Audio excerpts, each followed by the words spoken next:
ఇవాళ విద్యార్థులకు ఇవ్వాలి అని నాణ్యమైన విద్య కోసం సాంకేతిక నైపుణ్యం కోసం ఈరోజు మనము కష్టపడాల్సిన అవసరం ఉన్నది.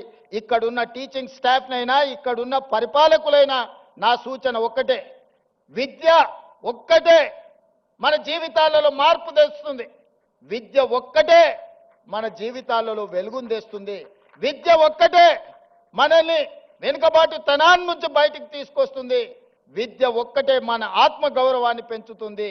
విద్య ఒక్కటే మన తల్లిదండ్రుల కళ్ళలో ఆనందాన్ని వెలుగులను నింపుతుంది.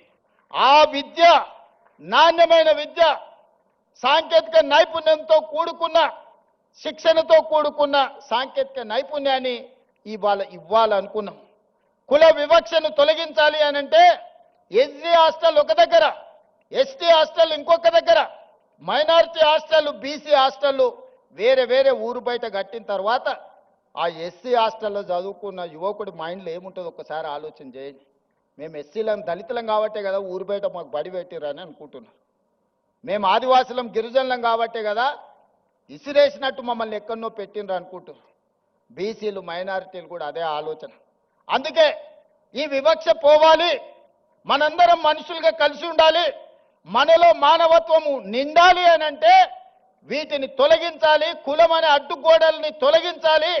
అందుకే young India integrated residential schools SC ST BC minority upper caste అందరూ కలిసి చదువుకునే విధంగా 100 నియోజకవర్గాలలో each residential school in 25 acres campus 200 కోట్ల రూపాయలు ఒక్కొక్క పాఠశాలకి ఇచ్చి ఈ కులం అనే అడ్డుగోడల్ని తొలగించి అందరు కలిసి కట్టుగా 2500 నుంచి 3000 మంది స్టూడెంట్స్ ఒక్కొక్క పాఠశాలల్లో దాదాపుగా 100 నియోజకవర్గాలలో 2.5 నుంచి 3 లక్షల మంది విద్యార్థులు ఒక్క దగ్గర కలిసి చదువుకునే విధంగా ఈరోజు ఆ వివక్షను తొలగించడానికి యంగ్ ఇండియా ఇంటిగ్రేటెడ్ రెసిడెన్షియల్ స్కూళ్ళని మనం ప్రారంభించుకున్నాం. ఈ పేరు ఎక్కడి నుంచి అని మీరు అనుకోవచ్చు. యంగ్ ఇండియా ఈ పేరు నాది కాదు, ఈ పేటెంట్ రైట్ మహాత్మా గాంధీ. దేశ స్వతంత్రం కోసం 1921 నుంచి 1931 వరకు దేశ స్వతంత్ర ఉద్యమాన్ని ఉవ్వెత్తున తీసుకెళ్లాలి, ప్రజలకు సమాచారాన్ని చేరవేయాలని ఆనాడు మహాత్మా గాంధీ గారు ఒక పత్రిక నడిపారు. ఆ పత్రిక పేరే యంగ్ ఇండియా. ఆ యంగ్ ఇండియా స్ఫూర్తితోనే మహాత్మా గాంధీ గారు ఇచ్చిన సందేశంతో ఈరోజు యంగ్ ఇండియా ఇంటిగ్రేటెడ్ రెసిడెన్షియల్ స్కూల్స్ని మనం స్టార్ట్ చేసుకున్నాం. ఇదే కాదు, స్కిల్స్. అందుకే యంగ్ ఇండియా ఇంటిగ్రేటెడ్ స్కిల్ యూనివర్సిటీని మనం మొదలు పెట్టుకున్నాం. మీకు ఉస్మానియా ఉంది, కాకతీయ ఉంది, పాలమూరు ఉంది, మహాత్మా గాంధీ ఉంది, ఇట్లా చెప్పుకుంటూ పోతే సెంట్రల్ చాలా యూనివర్సిటీలు ఉన్నాయి. ఈ యూనివర్సిటీలలో విద్య బోధిస్తున్నాం.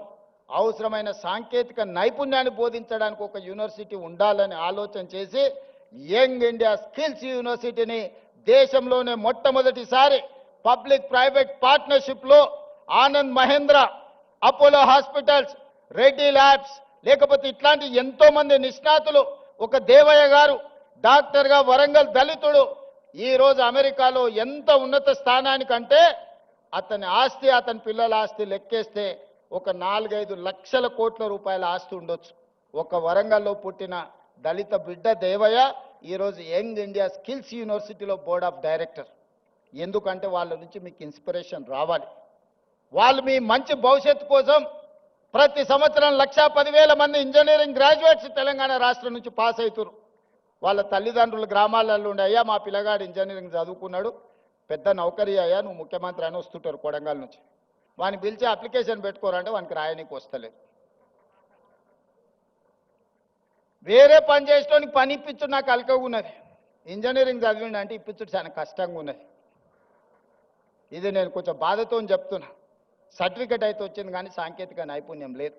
అందుకే యంగ్ ఇండియా స్కిల్స్ యూనివర్సిటీ ప్రారంభించి ఆ పిల్లలకు శిక్షణ నైపుణ్యాన్ని ఇచ్చి వాళ్ళని ప్రయోజకులను చెయ్యాలి. ఈరోజు సమాజంలో డిమాండ్ ఉంది కానీ సప్లైలో ఉన్నారు కానీ సమానమైన నైపుణ్యం లేదు. అందుకే యంగ్ ఇండియా స్కిల్స్ యూనివర్సిటీని ప్రారంభించినాం. ఒలింపిక్స్లో మీరు చూస్తున్నారు, చిన్న చిన్న దేశాలు ఎన్నెన్నో గోల్డ్ మెడల్స్ తెస్తున్నాయి. మన దేశానికి ఎప్పుడు అందులోకి పోయేటానికి కూడా వస్తలేదు. టీవీ కాడ చూసి సప్పట్లు కొట్టే సినిమాలో నేను చూసిన సునీల్ గవాస్కర్, సచిన్ టెండూల్కర్, గచ్చిబౌలి దివాకర్ అని బ్రహ్మానందం డ్రెస్ వేసుకొని